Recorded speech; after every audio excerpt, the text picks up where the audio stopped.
மனிதனை வந்து எல்லா சுவையும் சாப்பிடாம ஒரு சில சுவையை மட்டுமே விரும்பி சாப்பிட்றதுல ஒரு முக்கிய காரணம். ஏன்னா காரணம் தெரியும்போல சுகர் வர்றதுக்கு. அப்போ அது என்ன பண்ணுது, ஒரு வகையான பொருளையே விரும்பி சாப்பிட போகும்போது துவர்ப்பு, புளிப்பு, உவர்ப்பு, கசப்பு, கரிப்பு, இனிப்பு இவ்வளவு சேர்ந்து வரணும் உணவில். ஆனால் இனிப்பும் துவர்ப்பும் புளிப்பும் மட்டும்தான் அதிகமாக சேர்த்துக்கணும், மற்றதெல்லாம் விட்டுருக்கோம். இப்போ 3 பொருளை வளர்க்கிறதுனால இந்த குறைபாடுகள் ஏற்படுது முக்கியமாக. இப்போ இந்த சுகர்னுடையது பாதிப்பு கணையம் கெட்டு போச்சுன்னா அவங்களுக்கு கண்டிப்பாக அந்த சுகர் வரும். அதே மாதிரி இந்த பித்தத்தினுடைய நிலை, வாத பித்த சிலேத்தம்னு சொல்லக்கூடியதில் 3 நாடி நரம்புகளுடையதில் வரக்கூடிய குறையினால அது ஏற்படும். முதல்ல சிறுநீர் கிட்னியை பாதிக்கும். கிட்னியில் உள்ள நிலையிலிருந்து ரத்தத்தை பாதிக்கும். கிட்னிலையும் சுகரு, ரத்தத்துலேயும் சுகரு. இப்போ இது ரெண்டுலேயும் சுகர்னுடையது என்ன ஆகுது, குளுக்கோஸ் அதனுடைய வேலை தான். அந்த தன்மை நல்ல இது இந்த சுகர் ஏற்பட்டுக்கிட்டு இருக்கு.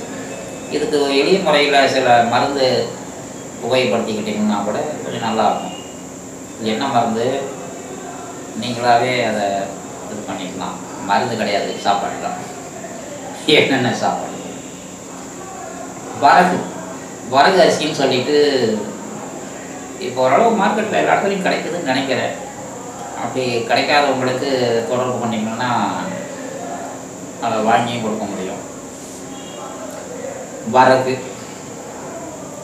அரிசி ஒரு நாள் கஞ்சி வச்சே சாப்பிடலாம். நீங்கள் அதிகமாக ருசி பண்ணிக்கிட்டு சாப்பிடுங்களா, வரும் கஞ்சி வைக்கலாம். கஞ்சி வச்சு போட்டு சாப்பிட்டு போயிடலாம். அதே மாதிரி ஒரு நாளைக்கு வரகு, ஒரு நாளைக்கு கம்பு, அடுத்த நாள் திணை, அடுத்த நாள் குதிரைவாலி, அடுத்த நாள் இப்போ கேழ்வரகு. இப்படி 5 தானியத்தை சாப்பிட்டுக்கிட்டு வந்தாலே வாரத்தில் 5 நாள் எல்லாத்தையும் சாப்பிடுவாங்க. ஆனால் மத்தியானம் சாப்பிட்டுக்காவது அல்லது காலை டிஃபனுக்காவது இந்த கஞ்சியை சாப்பிட்டு போனீங்கன்னா அந்த வியாதியை அப்படியே குறைஞ்சிக்கிட்டே வரும். அரை அடிக்கணும்னு சொன்னால் மருந்து இருக்குது. சுத்தமாகவே சுகர் எனக்கு இருந்ததான்னு இன்னைக்கு வந்து அலோபதியில் சுகரை வந்து க்யூர் பண்ண முடியாதுன்னா சொல்லிடுறாங்க. கிடையவே கிடையாது. அதுக்கான அற்புதமான மருந்து தான் இருக்குது.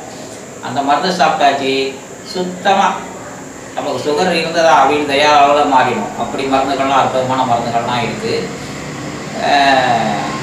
அது பச்சளையினுடைய வீரியத்தில் நிறைய மருந்து உங்களுக்கு கிடைக்கும். உணவில் நான் சொன்ன ஐட்டங்க மீண்டும் சொல்கிறேன். சாமை, தெனை, வரகு, குதிரைவாலி, கம்பு, அந்த 5 தானியங்கள் இதை சாப்பிடுவாங்க. அருமையாக வேலை செய்யும். சுகரை நார்மல்லே வச்சுருக்கோம். பார்க்கலாம், டாக்டரே போய் டெஸ்ட் பண்ணி பார்த்தீங்கன்னா நார்மலில் இருக்கையா அப்படின்னு, என்ன சாப்பிட்டீங்க அப்படின்னு சொன்னால் மருந்தே சாப்பிட்றீங்க, அது மாதிரி கஞ்சியை சாப்பிட்டுன்னு சொன்னால் டாக்டரே வந்து அடுத்தவங்களுக்கு சொல்லுவாங்களே மக்கள் ஆரோக்கியமாக இருக்கட்டுமே, அதுதானே நம்ம எண்ணமும் கூட. எல்லா மனிதனும் ஆரோக்கியமாக இருக்கணும். ஆரோக்கியமாக இருங்க. மேற்கொண்டு அரை அடிச்சுக்கணும் அப்படின்னு சொல்லக்கூடியவங்க தொடர்பு பண்ணிங்கன்னா அதுக்கு மருந்து இருக்குது, மருந்து சாப்பிட்டு